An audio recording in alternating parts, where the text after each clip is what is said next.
जय हिंद प्यारे बच्चों। मैं जितेंद्र कुमार पांडे आपका स्वागत करता हूं आपके अपने ही YouTube platform target with Jitendra पर।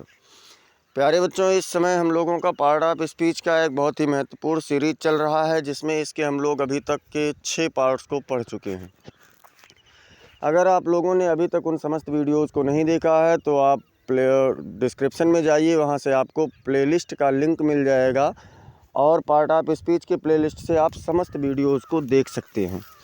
तो आप वहां पर जाकर के एक बार उन वीडियोज़ को देखिए। यकीन मानिए आपको बहुत ही बेहतरीन बेनिफिट होने वाला है उन समस्त वीडियोज़ से। अभी हम लोग कल पढ़े हैं शाम को प्रीपोजिशन, और इतनी टाइम आज हम लोग 6 बजे उसके MCQ क्वेश्चंस जो कि समस्त परीक्षाओं में, चाहे वो कॉम्पिटिटिव एग्ज़ाम हो या बोर्ड एग्ज़ाम हो, इस सब में हम लोगों को पढ़ने के लिए या क्वेश्चन में आता है। तो हम लोग उन समस्त चीज़ों को आज देखेंगे कि यहाँ से कैसे कैसे प्रश्न बन सकते हैं और क्या क्या चीज़ें हो सकती हैं। चलिए हम लोग देखते हैं, थोड़ा सा इसके रिकैप कर लेते हैं कि हम लोगों ने अब तक पार्ट ऑफ स्पीच में क्या पढ़ा। तो पार्ट ऑफ स्पीच में तो हम लोग बेटा noun, pronoun, adjective, verb, adverb और प्रीपोजिशन पढ़ चुके हैं। कल वाली क्लास में हम लोग पढ़े थे प्रीपोजिशन के बारे में।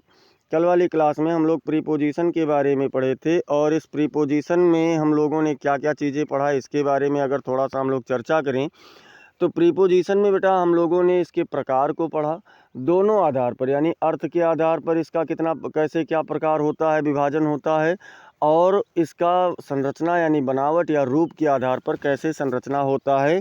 उन समस्त चीज़ों को देखा और कुछ महत्वपूर्ण यूज़ भी हम लोग इसमें देखे हुए थे। तो आज हम लोग उसी के MCQ की ओर चलते हैं। अगर आप लोग चैनल पर नए हैं तो आप लोग चैनल को सब्सक्राइब कर लीजिए और वीडियो और बेल आइकन दबा दीजिए और वीडियो को लाइक कर दीजिए। आप लोग पार्ट ऑफ स्पीच का पूरा वीडियोस देख लीजिए, क्योंकि आप जानते हैं कि part of speech English grammar का रीढ़ की हड्डी होती है, बैकबोन होता है। जब तक आप पार्ट ऑफ स्पीच नहीं जान पाएंगे तो आगे आपको बहुत सारी समस्याएं होती रहेंगी। हम लोग इसमें डिग्री का भी प्रयोग पढ़ चुके हैं, आर्टिकल भी पढ़ चुके हैं, बहुत सारी चीज़ें पढ़ चुके हैं। अब हम लोग चलते हैं क्वेश्चंस की ओर, और क्वेश्चंस में देखिए क्या कह रहा है। पहला क्वेश्चन नंबर फर्स्ट कह रहा है identify the simple preposition in the sentence. Simple preposition आपको वाक्य में पहचानना है। He sat on the chair, वह कुर्सी पर बैठ गया। तो जब हम लोग संरचना की बात करते हैं बेटा, तो संरचना के आधार पर प्रीपोजिशन मैंने आपको बताया है कि 4 प्रकार का होता है। एक तो सिंपल होता है, दूसरा कंपाउंड होता है, तीसरा फ्रेज होता है, फ्रेजल, और चौथा आप लोगों का होता है पार्टिसिपल। इसमें हम लोग अगर बात करें कि कौन सा शब्द प्रीपोजिशन है, तो इसमें सिंपल हमसे पहचानने के लिए कहा गया है, और सिंपल प्रीपोजिशन केवल एक शब्द से होता है, मूल शब्द से होता है। प्रीपोजिशन वह शब्द होते हैं जो किसी नाउन या प्रोनाउन से पहले प्रयोग होकर उसका संबंध वाक्य में स्थित किसी दूसरे नाउन या प्रोनाउन से प्रकट करते हैं। अब यहाँ पर देखिए, तो ऑप्शन नंबर ए है सेट, ऑप्शन नंबर बी है ऑन, ऑप्शन नंबर सी है चेयर और ऑप्शन नंबर डी है ही। अगर हम लोग बात करें बेटा ही का, तो ये आपको पता है कि प्रोनाउन है, ये आपका प्रोनाउन है। चेयर की बात करें तो ये आपका नाउन है, और अगर हम लोग बात करें सेट का तो ये आपका वर्ब है। ये आपका क्या है, तो ये आपका वर्ब है। अब बचा क्या, आन बचा। आन यहाँ वाक्य में देखिए आप लोग, द चेयर से पहले प्रयोग हुआ है और उसका संबंध ही से प्रकट कर रहा है, मतलब वह कुर्सी पर बैठा। तो भैया उसका संबंध किससे है, कुर्सी से है। कहाँ बैठा, तो कुर्सी पर बैठा। अब हम लोग चलते हैं क्वेश्चन नंबर 2 की ओर, और क्वेश्चन नंबर 2 देखिए बहुत ही महत्वपूर्ण, बहुत ही इंपॉर्टेंट क्वेश्चन सीरीज है। इसमें क्या कह रहा है, which sentence contains A compound preposition. कौन से वाक्य में एक कंपाउंड प्रीपोजिशन है। तो कंपाउंड मतलब होता है संयुक्त, जो दो शब्दों से मिलकर के बने, या फिर प्रीफिक्स से मिलकर के बने, या फिर किससे मिलकर बने, तो वो मिलकर के बने उस मतलब सफिक्स से। अब देखिए पहला है सी वॉक्ड थ्रू द पार्क, वह पार्क से होकर गई, चली या घूमी। He sat in front of me, वह मेरे सामने he sat in front of the TV, वह टीवी के सामने बैठा। दे लेफ्ट अर्ली, वह जल्दी चले गए। आई फाउंड इट इंटरेस्टिंग, मैंने इसे रुचिकर पाया। अब यहाँ पर अगर हम बात करें बेटा, तो देखिए थ्रो है, प्रीपोजिशन है, लेकिन ये मूल शब्द से बना हुआ है, एक ही शब्द से बना हुआ है। अब हम बात करते हैं इन फ्रंट ऑफ, तो इन फ्रंट ऑफ आपका 2 से अधिक शब्दों से है। देखिए आपसे पूछा गया है कंपाउंड। कंपाउंड में प्रीफिक्स, सफिक्स या फिर दो शब्दों से, टू वर्ड से मिलकर के बनते हैं। यहाँ पर हम बात करें तो हमें ऐसा कोई शब्द नहीं मिल रहा है, कोई प्रीपोजिशन नहीं मिल रहा है जो दो वर्ड से मिलकर के बने। लेकिन अगर हम बात करें कि हाँ दो से अधिक शब्दों से, तो दो से अधिक शब्दों से मिलकर बना हुआ है, ये फ्रेज के रूप में प्रयोग हुआ है। लेकिन आप प्रश्न यहाँ पर कंपाउंड पूछा गया है, तो यही आपका आंसर हो जाएगा। Option number B is the correct answer. अब हम लोग चलते हैं क्वेश्चन नंबर 3 की ओर, और देखिए क्वेश्चन नंबर 3 क्या कह रहा है। क्वेश्चन नंबर 3 है चूज द फ्रेज प्रीपोजिशन, मतलब आप इसमें से वाक्यांश प्रीपोजिशन का चयन कीजिए। अब देखिए हमने क्या कहा था, फ्रेज प्रीपोजिशन जो होता है बेटा वो दो से अधिक शब्दों से होता है और इसके सारे शब्द अलग अलग होते हैं, मतलब कम से कम दो शब्दों का होता है और इसके सारे शब्द अलग अलग होते हैं। पहला है बिफोर, तो बिफोर मतलब पहले होता है, एक ही शब्दों से है। और दूसरा है अंडर, अंडर मतलब नीचे होता है, ये भी एक शब्द में है। इन स्पाइट ऑफ मतलब कि के बावजूद भी। और ड्यूरिंग, ड्यूरिंग आपका पार्टिसिपल प्रीपोजिशन है, लेकिन यहाँ पर अगर हम इन प्रश्नों के अंतर्गत देखें तो इसमें इंस्पाइट जो आपका है ना, इंस्पाइट ऑफ, ये आपका क्या है, तो यही आपका बेटा फ्रेज प्रीपोजिशन है। बहुत ही इम्पोर्टेंट क्वेश्चन सीरीज चल रहा है और इसमें आप लोग अपना आंसर खटाखट कमेंट में बताते रहिए कि कौन सा आंसर होगा, जब तक मैं क्वेश्चन और उसके ऑप्शंस को पढ़ता हूँ। अब हम लोग देखते हैं बेटा क्वेश्चन नंबर 4 क्या कह रहा है। तो क्वेश्चन नंबर 4 कह रहा है which of the following is a simple preposition. नीचे में से सिंपल प्रीपोजिशन कौन सा है, अकॉर्डिंग टू है, या फिर विथ है, या इन एडिशन टू है, या ऑनिंग टू है। तो ऑनिंग टू देखिए दो शब्दों से है, फ्रेज है, दो शब्दों से है, ये क्या है, ये फ्रेज है। बात करें हम लोग इन एडिशन टू का, तो ये भी फ्रेज है क्योंकि ये भी दो शब्दों से है, कम से कम इसमें भी दो शब्द हैं। और अकॉर्डिंग टू भी आपका क्या है बेटा, तो ये भी आपका फ्रेज प्रीपोजिशन है। अब इसमें विथ देखिए, विथ आपका मूल शब्द से बना हुआ है, एक ही शब्द से बना हुआ है, इसलिए यहाँ पर विथ आपका एकदम से करेक्ट आंसर होगा option number B. Option number B क्या होगा, एकदम से करेक्ट आंसर होगा। अब हम लोग चलते हैं क्वेश्चन नंबर 5 की ओर और देखते हैं कि क्वेश्चन नंबर 5 क्या कह रहा है। क्वेश्चन नंबर 5 कह रहा है identify the compound preposition in the sentence. नीचे के वाक्य में आपको कंपाउंड प्रीपोजिशन का प्रयोग करना है, पहचानना है। The cat is sleeping close to the heater, बिल्ली हीटर के बहुत करीब में या पास में सो रही है। अब ऑप्शन कह रहा है ए कैट, मतलब ए ऑप्शन नंबर पर है कैट, बी नंबर पर है स्लीपिंग, सी नंबर पर है क्लोज टू, और डी नंबर पर है हीटर। तो कैट क्या है, कैट आपका नाउन है, कैट क्या है तो नाउन है। स्लीपिंग क्या है तो वर्ब है। और बात करें अगर हीटर की तो ये भी आपका नाउन है। लेकिन क्लोज टू आप देखिए, एक तो दो शब्दों से मिलकर के बना हुआ है और दूसरी चीज़ उसके पोजीशन को बता रहा है, बिल्ली की पोजीशन को बता रहा है, स्थिति को बता रहा है कि बिल्ली है कहाँ। तो बिल्ली कहाँ है बाबू, बिल्ली हीटर के पास में है, इसलिए यहाँ पर आपका option number C correct answer होगा। Option number C correct answer होगा। अब हम लोग चलते हैं क्वेश्चन नंबर 6 की ओर। यहाँ से देखिए जैसे जैसे हम क्वेश्चन पर आगे बढ़ते जाएंगे बहुत मज़ेदार क्वेश्चन मिलने वाला है। कह रहा है चूज द करेक्ट प्रीपोजिशन, आपको सही प्रीपोजिशन का चयन करना है। कह रहे he is good dot dot है, मैथ है, मतलब वह गणित में अच्छा है, वह गणित में अच्छा है। अब देखिए क्या यहाँ पर हम ऐड का प्रयोग करेंगे या फिर इन का प्रयोग करेंगे या फिर हम विथ का प्रयोग करेंगे या फिर ऑफ का प्रयोग करेंगे।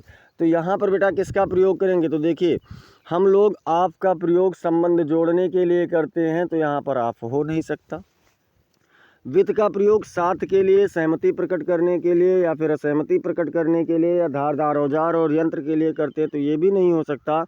इनका प्रयोग तब करते हैं जब एक के भीतर दूसरा स्थिर हो, तो ये भी नहीं हो सकता। तो he is good at math, वह मैथ में अच्छा है। यहाँ पर ऑप्शन नंबर ए आपका एकदम से सही आंसर होगा। अब हम लोग चलते हैं बेटा क्वेश्चन नंबर 7 की ओर।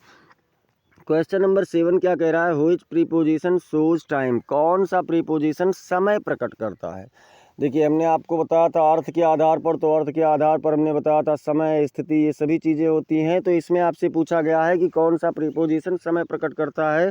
इनटू है, ड्यूरिंग है, फ्रॉम है, थ्रो है।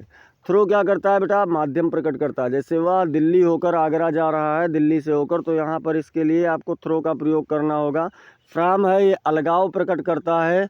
अलगाव मतलब कि जब आप कहीं एक जगह से दूसरी जगह पर जा रहे हैं, एक जगह से अलग हो रहे हैं, तो वहाँ पर फ्रॉम का प्रयोग होता है, तो ये भी नहीं हो सकता। अगर हम बात करें इनटू का, तो इनटू जो है एक के भीतर दूसरा गतिमान हो तब प्रयोग करते हैं, तो यहाँ इनटू भी नहीं हो सकता। अब बचा क्या यहाँ पर, तो यहाँ पर बचा ड्यूरिंग, और ड्यूरिंग मतलब होता है के दौरान।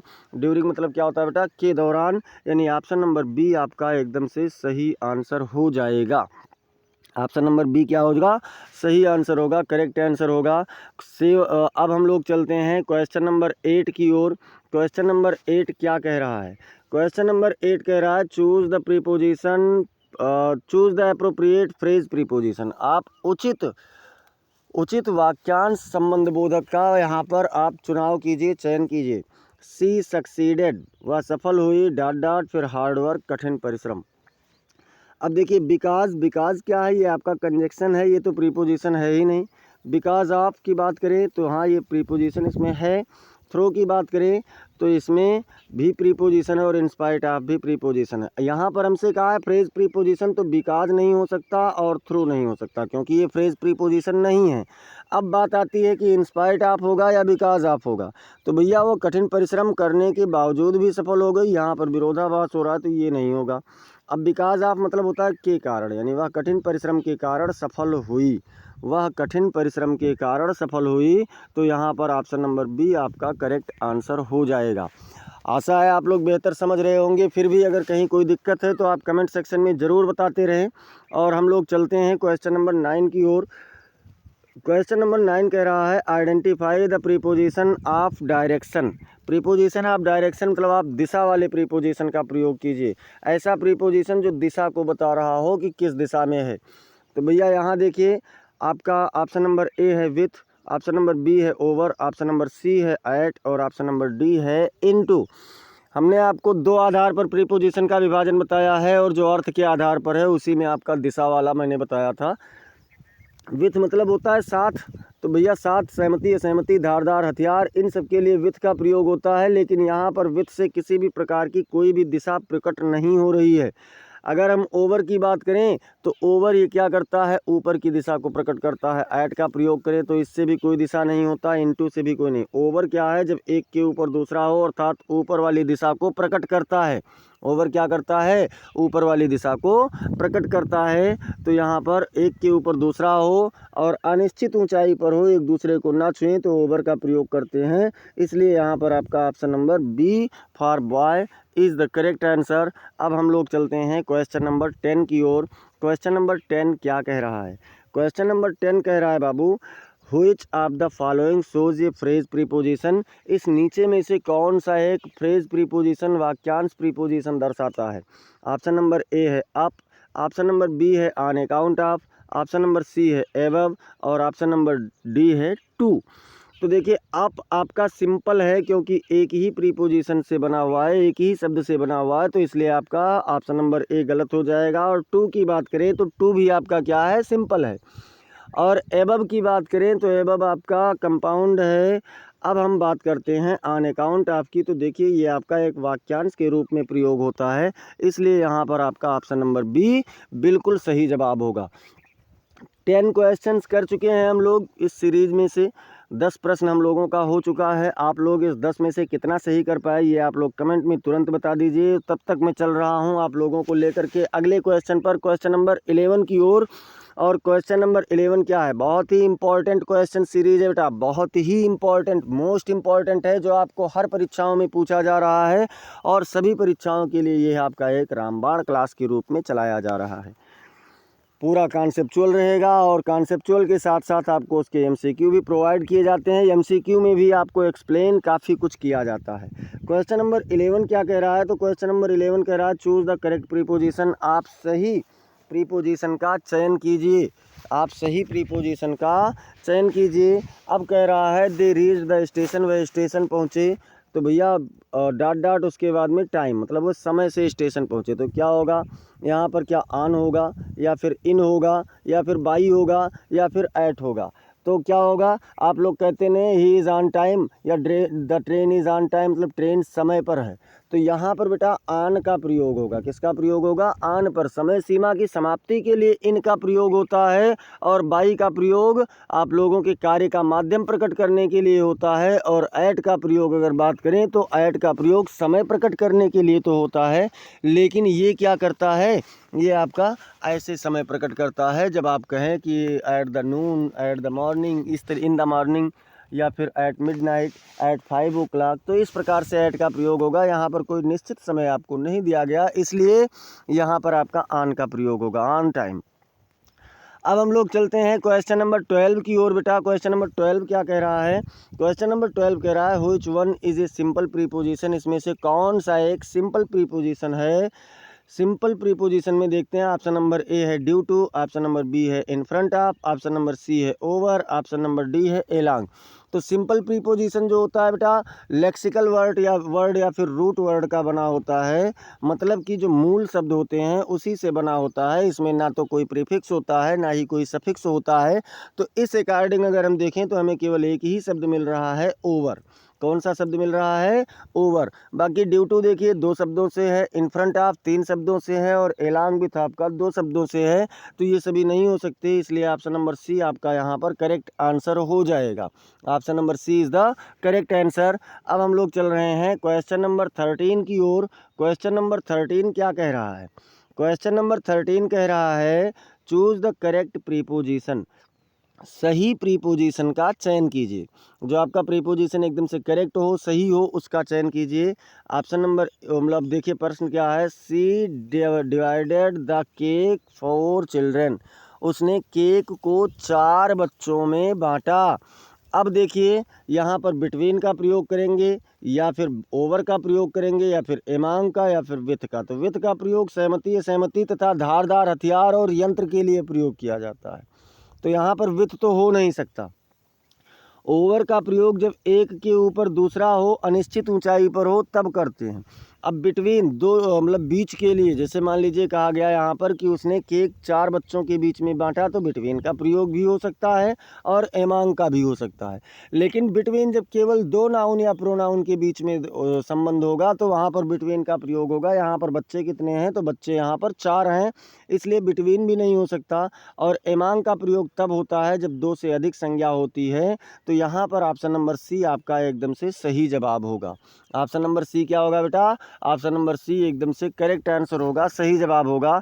अब हम लोग चल रहे हैं क्वेश्चन नंबर 14 की ओर।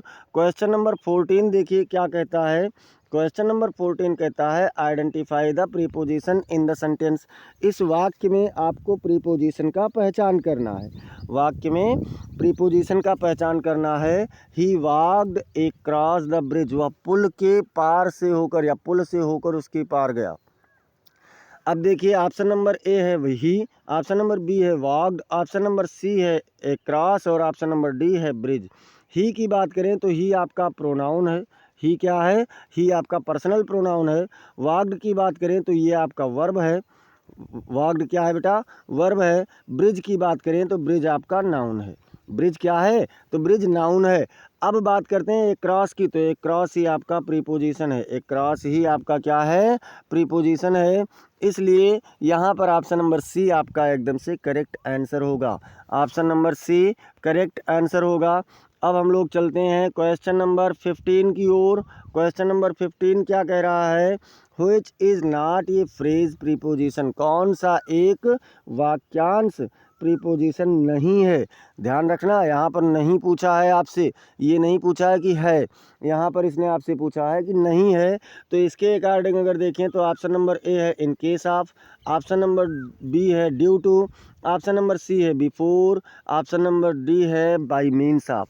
फ्रेज प्रीपोजिशन का मतलब जो 2 या 2 से अधिक शब्दों से मिलकर बना हो और सारे शब्द अलग अलग हों, उसको हम लोग फ्रेज प्रीपोजिशन कहते हैं। अब अगर हम इसके अकॉर्डिंग बेटा चलते हैं ना, तो इसके अकॉर्डिंग ऑप्शन नंबर ए आपका देखिए 3 शब्दों से है, ऑप्शन नंबर बी आपका 2 शब्दों से है, ऑप्शन नंबर सी अगर बात करें तो आपका एक ही शब्द से है, और ऑप्शन नंबर डी की बात करें तो ये आपका 3 शब्दों से है। तो इसमें अगर हम देखें तो बिफोर जो है यही आपका एक शब्द से है, यानी कि सिंपल प्रीपोजिशन है। ऑप्शन नंबर सी आपका सही जवाब होगा।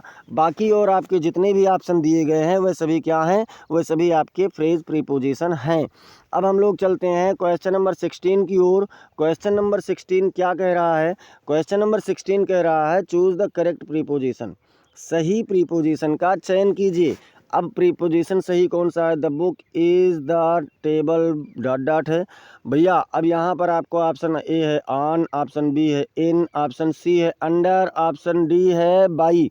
तो यहाँ पर देखिए, अगर हम बाई को देखें तो कार्य का माध्यम प्रकट करने के लिए हो रहा है, और यहाँ कार्य किताब तो कोई काम कर ही नहीं रहा है, तो इसलिए नहीं होगा।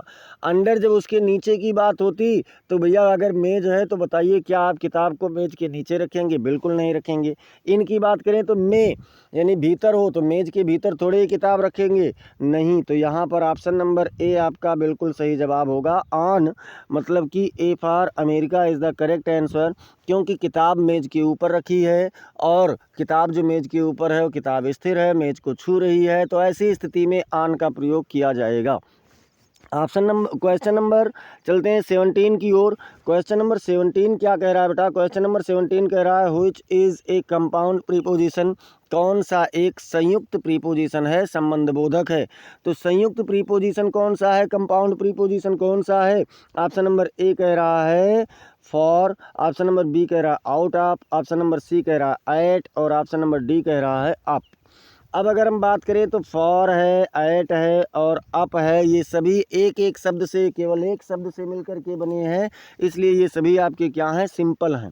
ये सभी आपके जो ऑप्शन नंबर बी सी मतलब ऑप्शन नंबर ए सी और डी, ऑप्शन नंबर ए सी और डी ये क्या है बेटा? तो ये आपके सिंपल प्रीपोजिशन है, ये आपके सिंपल प्रीपोजिशन है। लेकिन जो बी नंबर है आउट ऑफ, आउट ऑफ क्या है? ये आप देखिए दो शब्दों से है, तो यही आपका आंसर हो जाएगा, यानी B is the correct answer question number 17 का। अब हम लोग चलते हैं क्वेश्चन नंबर 18 की ओर। क्वेश्चन नंबर 18 क्या कह रहा है? क्वेश्चन नंबर 18 है select the correct phrase preposition. आप उचित या सही वाक्यांश संबंध बोधक का पहचान कीजिए। अब है आप क्वेश्चन है he acted my advice, he acted my advice, उसने मेरे सुझाव पर कार्य किया। अब ए नंबर क्या कह रहा है? ड्यू, ऑप्शन नंबर बी है according to, option number C है विथ, और ऑप्शन नंबर डी है डिस्पाइट। तो ड्यू मतलब होता है के कारण, तो उसने मेरे सुझाव के कारण, तो ड्यू टू होता है, केवल ड्यू नहीं होता। ऑप्शन नंबर बी है अकॉर्डिंग टू, अकॉर्डिंग टू मतलब होता है के अनुसार, और ऑप्शन नंबर सी है विथ, विथ मतलब से या के साथ होता है। तो भैया उसने मेरे सुझाव के से कार्य किया, नहीं, ऐसा कुछ नहीं हो सकता है, समझ में नहीं आ रहा है। और डिस्पाइट की बात करें तो के बावजूद होता है, वो भी डिस्पाइट ऑफ होता है। अब यहाँ पर अगर हम देखेंगे तो क्या होगा? अकॉर्डिंग टू मतलब उसने मेरे सुझाव के अनुसार कार्य किया, तो यहाँ पर आपका ऑप्शन नंबर बी एकदम से करेक्ट आंसर होगा, और यही आपका यहाँ पर सटीक हो भी रहा है। अब देखते हैं क्वेश्चन नंबर 19 की ओर। क्वेश्चन नंबर 19 क्या कह रहा है? क्वेश्चन नंबर 19 कहता है व्हिच प्रीपोजिशन शोज पोजेशन। कौन सा प्रीपोजिशन, कौन सा संबंध बोधक अव्यय आपका क्या कर रहा है? अधिकार प्रकट कर रहा है। तो अधिकार कौन सा संबंध बोधक अव्यय प्रकट करेगा? देखते हैं। ऑप्शन नंबर ए है ऑफ, ऑप्शन नंबर बी है विथ, ऑप्शन नंबर सी है ओवर, ऑप्शन नंबर डी है एट। देखिए एट मतलब पर, यानी पर, ऊपर या में, इसका तीनों अर्थ होता है। और अगर हम बात करें ओवर की, तो ओवर का मतलब होता है पर या ऊपर, जब एक के ऊपर दूसरा हो तब। और अगर बात करें विथ की, तो विथ आप जानते ही हैं, सहमति असहमति इस सब के लिए होता है। अब ऑप्शन नंबर ए जो है आपका ऑफ, भैया जैसे कहते हैं किताब का पन्ना, तो पन्ने पर किसका अधिकार है? तो किताब का है। आप लोग कहते हैं कि कुर्सी का पैर, तो कुर्सी पैर पर किसका अधिकार है? तो कुर्सी पर है। मतलब अधिकार प्रकट करने वाला शब्द जो है, प्रीपोजिशन जो है, वो कौन सा है? ऑफ है। तो इसलिए आपका ऑप्शन नंबर ए यहाँ पर एकदम से करेक्ट आंसर हो जाएगा। अब हम लोग बात करते हैं क्वेश्चन नंबर 20 की ओर। और क्वेश्चन नंबर 20 देखिए क्या है? क्वेश्चन नंबर 20 कह रहा है चूज द करेक्ट प्रीपोजिशन, उचित संबंध बोधक अव्यय का पहचान कीजिए। तो क्या है बेटा? ऑप्शन नंबर पहले प्रश्न पढ़ लो, she is fond dot dot music. अब यहाँ पर आपको ऑप्शन नंबर ए है टू, ऑप्शन नंबर बी है एट, ऑप्शन नंबर सी है ऑफ, और ऑप्शन नंबर डी है फॉर। तो देखिए एक आपका प्रीपोजिशन होता है फॉन्ड ऑफ, इसका मतलब होता है शौकीन। फॉन्ड ऑफ मतलब क्या होता है बेटा, तो इसका मतलब होता है शौकीन। और इसके अकॉर्डिंग अगर हम लोग देखें तो ऑप्शन नंबर सी हमारा यहाँ पर एकदम से करेक्ट आंसर हो जाएगा। C for Chennai is the correct answer. अब हम लोग चलते हैं क्वेश्चन नंबर, देखिए अभी तक आपका 20 प्रश्न हो चुका है और इस 20 प्रश्न में 20 प्रश्नों की श्रृंखला में आप लोगों ने अब तक कितना सही किया है ये आप लोग एक बार कमेंट सेक्शन में ज़रूर बता दीजिए। खटाखट तुरंत जवाब दे दीजिए और हम आपको लेकर के चल रहे हैं अगले प्रश्न की ओर, क्वेश्चन नंबर 21 की ओर। क्वेश्चन नंबर 21 क्या कह रहा है बेटा, तो क्वेश्चन नंबर 21 कह रहा है आइडेंटिफाई द फ्रेज प्रीपोजिशन। आपको यहाँ पर वाक्यांश प्रीपोजिशन का पहचान करना है। ऑप्शन नंबर ए है विथ, ऑप्शन नंबर बी है in spite of, option number C है टू और ऑप्शन नंबर डी है ऑन। विथ यहाँ पर देखिए तो ए पर विथ मतलब केवल एक शब्द से है, सी पर देखें टू तो ये भी एक शब्द से है और ऑन की बात करें तो ये भी एक शब्द से है। और फ्रेज मतलब वाक्यांश, वाक्यांश क्या होता है, वाक्य का अंश होता है, यानी एक से अधिक शब्दों में, कम से कम 3-4 शब्दों में। तो बाबू यहाँ पर आपका ये ए सी और डी नहीं हो सकता, लेकिन इन प्लेस आपको देखिए तो यहाँ पर आपको 2 से अधिक शब्द यानी 3 शब्द आपको मिल रहे हैं। 2 या 2 से अधिक शब्द अगर मिले तो उसको फ्रेज प्रीपोजिशन कहते हैं। तो option number B is the correct answer for 21। Question number 21 के लिए कौन सा है, तो बी नंबर है। अब हम लोग चलते हैं क्वेश्चन नंबर 22 की ओर। तो 22 क्या कह रहा है, choose the preposition of instrument, मतलब यंत्र या उपकरण वाले प्रीपोजिशन का चयन कीजिए। He cut the paper dot dot scissors, यानी वह कैंची से क्या करता है, कागज काटता है। ऑप्शन नंबर ए है विथ, ऑप्शन नंबर बी है बाई, ऑप्शन नंबर सी है विथ और ऑप्शन नंबर डी है थ्रो। अब बेटा अगर हम इसमें बात करें तो देखिए हमने बताया था कि यंत्र हो या धारदार औजार हो, हथियार हो, तो उसके लिए किसका प्रयोग करते हैं, विथ का। यहाँ पर बेटा क्वेश्चन में बाई मिसप्रिंट मेरे द्वारा, मतलब मैंने इसको टाइपिंग एरर में कहीं हो गया है, यहाँ पर विथ आपको 2 जगह पर मिल रहा है। तो यहाँ पर अगर हम इसके अकॉर्डिंग देखें तो ए भी सही है, सी भी सही है, क्योंकि दोनों पर सही है, मतलब इसके लिए आपका प्रीपोजिशन क्या होगा, विथ होगा। तो ऑप्शन नंबर ए एंड सी आपका दोनों आंसर यहाँ पर सही बन रहा है। इसलिए सही बन रहा है क्योंकि दोनों जगह पर एक ही ऑप्शन मैंने कर दिया है। चलिए कोई बात नहीं, ये आप लोग समझ गए हैं कि यहाँ पर विथ का प्रयोग किया जाएगा। अब हम लोग चलते हैं बेटा क्वेश्चन नंबर 23 की ओर। क्वेश्चन नंबर 23 क्या कह रहा है, which shows A compound preposition, इसमें से कौन सा एक संयुक्त प्रीपोजिशन को दर्शाता है। ऑप्शन नंबर ए है बाई, ऑप्शन नंबर बी है इनटू, ऑप्शन नंबर सी है along with, option number D है बिफोर। क्या कह रहा है, कंपाउंड प्रीपोजिशन। तो कंपाउंड मतलब जहाँ पर संयुक्त हो, यानी कि वो प्रीफिक्स से बना हो, यानी उपसर्ग लगा हो, प्रत्यय लगा हो, या फिर और चीज़ें लगी हों, 2 शब्दों से मिलकर बना हो, तो ऐसे के लिए हम लोग क्या करते हैं, उसे कंपाउंड प्रीपोजिशन कहते हैं। और इसमें आप लोग देख रहे हैं एलॉन्ग विथ का प्रयोग किया गया है। किसका प्रयोग है बेटा, एलॉन्ग विथ, यानी ऑप्शन नंबर सी आपका एकदम से करेक्ट आंसर होगा। क्वेश्चन नंबर 24 की ओर चलें। तो 24 क्या कह रहा है, चूज द करेक्ट प्रीपोजिशन, आप सही प्रीपोजिशन का, सही संबंध बोधक अव्यय का पहचान कीजिए। She was born dot dot January. अब देखिए यहाँ पर आपको क्या करना है, तो बेटा जब कंफर्म डेट होता है ना, कोई कंफर्म डेट होगा, जैसे अगर यहाँ पर कह दिया जाता 2 जनवरी, 3 जनवरी, 4 जनवरी, तो वहाँ पर आन का प्रयोग किया जाता। किसका प्रयोग होता, आन का प्रयोग होता। लेकिन यहाँ पर आप देखिए तो यहाँ पर क्या कह रहा है, सी वाज बॉर्न इन जनवरी। भैया आप क्या मान लीजिए अगर बर्थडे पड़ रहा है जनवरी में, तो आप क्या कहेंगे कि मैं जनवरी में पैदा हुआ था। तो यहाँ पर बाबू अब ऑप्शन नंबर ए है एट, ऑप्शन नंबर बी है इन, ऑप्शन नंबर सी है ऑन और ऑप्शन नंबर डी है बाई।